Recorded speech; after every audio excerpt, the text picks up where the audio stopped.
هر کال دیدن تا دی رازم لکابل ود سپین سپین عطر واریم د نارنج ګله.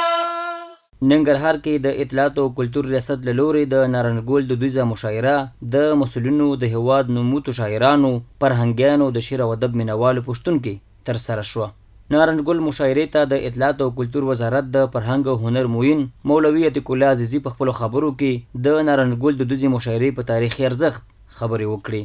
ویل نارنج ګل دودیزه مشاعره د هیواد په تاریخ او ادب کې ځانګړی ځای لري.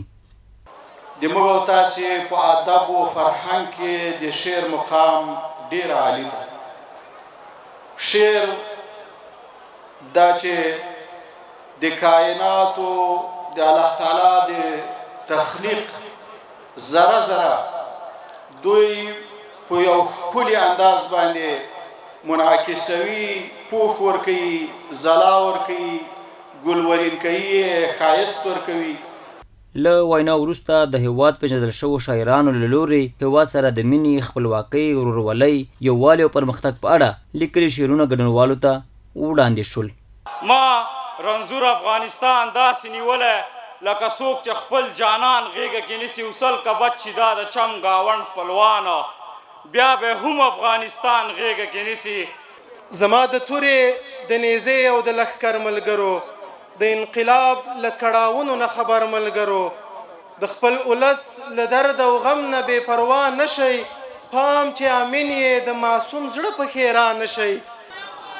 کله په تلونو نیکتایي کله په لنګ وړمه، ما امن غوښتی زه به خامخا په جنګ وړمه، افغان زلمیو د بنګړۍ په شرنګ نه وړمه، که اوړم زه به د رڼو تورو په شرنګ وړمه. د مشاعرې په بله برخه کې د هیواد د نوموتو ترنم کوونکو له لورې په جادویي غږونو سره ګډونوال د ترنم په ټال وزنګول. کور د شهیدانو دی دا د میړنو وطن، تل دې وي آباد وطن، ښکلی د جهاد وطن. شور شور د اوبو او چنار د وطن، تر عطر خوشبو گرد غبار د وطن. د یادونې وړ ده چې نارنج ګل د هیواد تر ټولو لویه او مشهوره دودیزه مشاعره ده چې هر کال په جلال آباد کې ترسره کیږي، چې د هیواد ګڼ شمېر شاعران، فرهنګیان او د ادب مینوال پکې برخه اخلي.